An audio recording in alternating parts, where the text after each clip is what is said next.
What thoughts keep you up at night? Do you have any anxiety or any big events coming up? These were questions in an art gallery submission. The theme is Keep It 100, which means an emotional truth you would like to share with the world. After returning from Japan, I kept thinking about time, what has been lost and spent. Now, if you say the year 1932, it seems so far away from the current day. But if you actually think in relation to generations within your family, it seems a lot closer. 1932 is the year my grandma was born, a woman who is still alive today. And the reason for our trip was actually to take my grandma to her brother's grave, who passed away. So 2 years later, after his passing, we were able to finally coordinate with the family, plan everything in order to pay our respects. It was an incredible moment to experience. Not only did we find out that my grandma's brother, who I called my uncle, was buried there, but there were so many other family members dating back 2 generations from my grandma. Having my whole family there, including my niece, it felt almost impossible to have like 6 generations of my family all in one space. It was pretty wild, and at the time, I didn't know how to process it all. But I was thankful that I was able to recognize and appreciate all the different cultural aspects of who I am as a person, and also to see my own history happen right in front of me.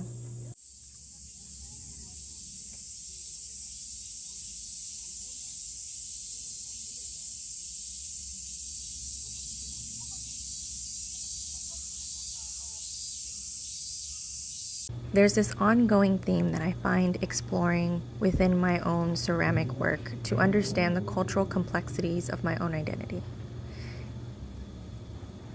Being multicultural in America, I'm often reflecting on what has been lost through assimilation, colonization, and erasure. When I try to engage with and represent my cultural self, I often struggle with the feeling of, not being enough to fully claim these identities. This is why I decided to make a clock for the gallery submission, an opportunity to reflect on my own passage of time, and also a reminder to regain what I have lost and understand that I am not some fractured, lost pieces, but a mixed part made whole.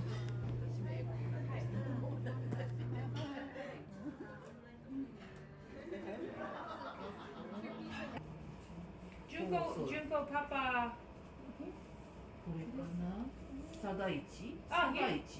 Okay, I have gone through, this is another design that I came up with, that's 2, 3, and I just have countless sketches that I did in my notebook of a lot of variations.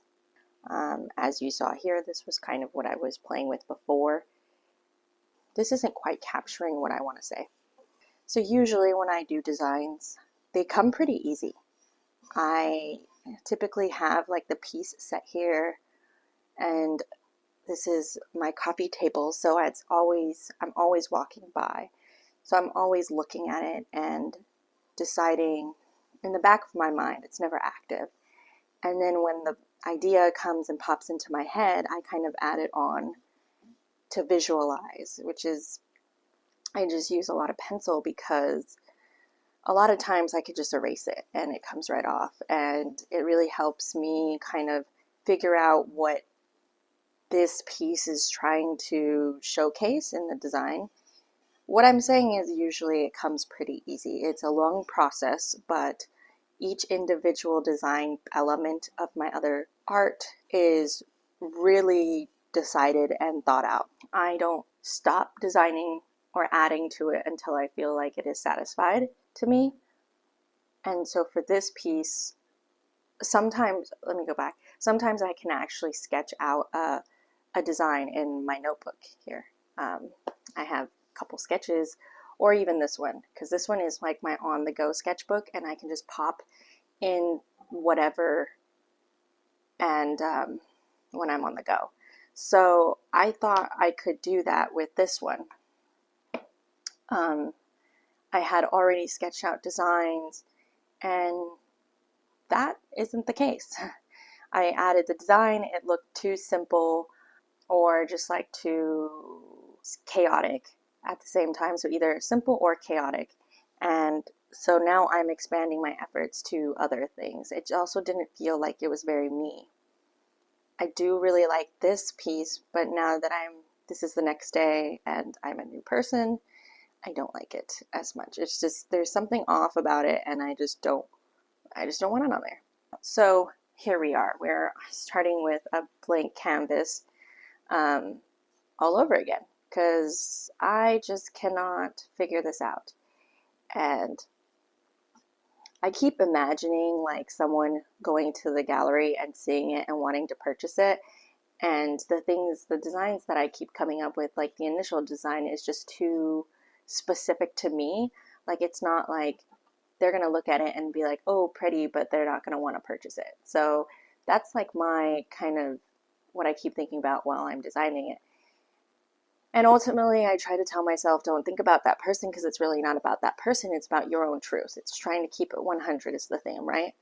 You want to tell the truth that you want to say. And so it doesn't matter what the person who's viewing it, but for some reason, I am using them because I'm thinking like, what are they going to interpret when they see this? Are they going to see like I'm a hack, that this girl doesn't really respect indigenous culture, and she's using indigenous designs, and then also like making it too indigenous and not adding in like my Japanese or Mexican perspective? It's like, those are the questions and feelings that I'm having when I finish a design and I'm like, okay, and I take a step and I look back. I do prioritize like if I like it or not, and then those are like very like maybe eighth down the list, but they still do come into my mind while I'm doing this. Maybe the part of like, this girl's a hack is a lot higher than eighth, but it definitely, like, eighth place is the person actually wanting to purchase it. But I do want to have something that I appreciate and I really value and enjoy up on the wall. That's what's really kind of gravitating me to change and keep changing my idea and trying to find the right design for this piece.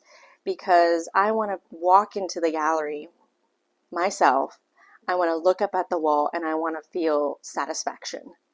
I want to be like, yes, I love that. I like it. Regardless of if it's not like super perfect, like this piece already isn't super perfect like how I would want it. So like there's like little scuffs and scratches, which I'm okay with. I mean, I'm always improving on myself, so eventually I'll get to be super clean on how I like it. But in terms of the design, I have so much control over that. And it's also the face of the clock that I want to walk in and feel good. And I feel good. I feel really great when I look at each and individual piece that I've made with my design style. I take the time to really think it out, and really the colors and everything that goes into each design is really meticulously thought out by me. And I like that part. So there hasn't been a piece where I looked at and be like, oh God, that's not exactly it. Or I just kind of like, I just did it just quickly and I didn't really appreciate each part, because I do appreciate each section. So I do want that to reflect in this too. And it's just not, it's not working. It's like, I don't know what it is.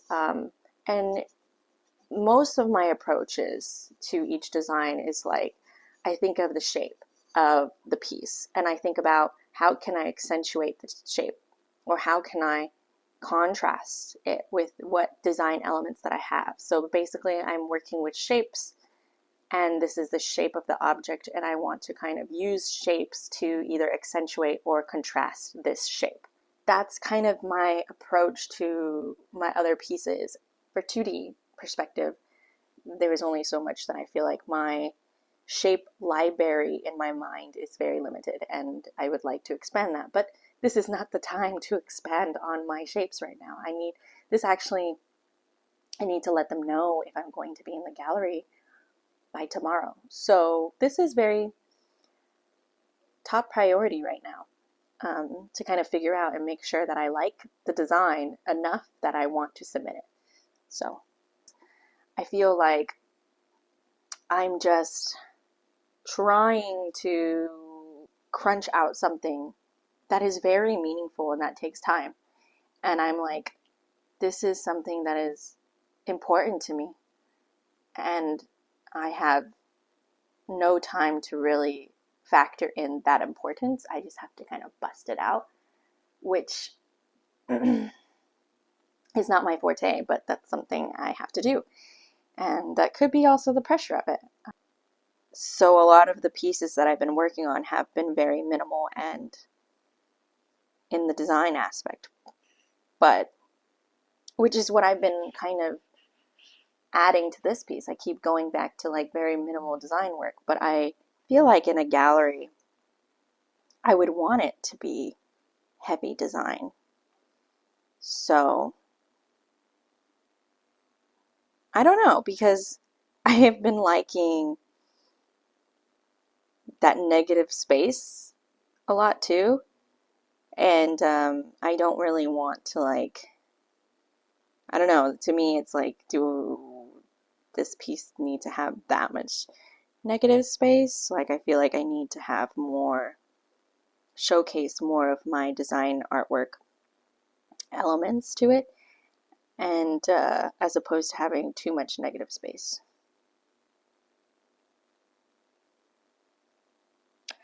I feel like I should have, if I really had more time and I was thinking about this,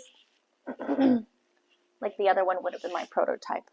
And if I had, usually I do a prototype of one, and if I like the outcome of it, I will then incorporate that design to other ones. So if I had really had enough time, I would have done a prototype. Time is not on my hand, although it is. God.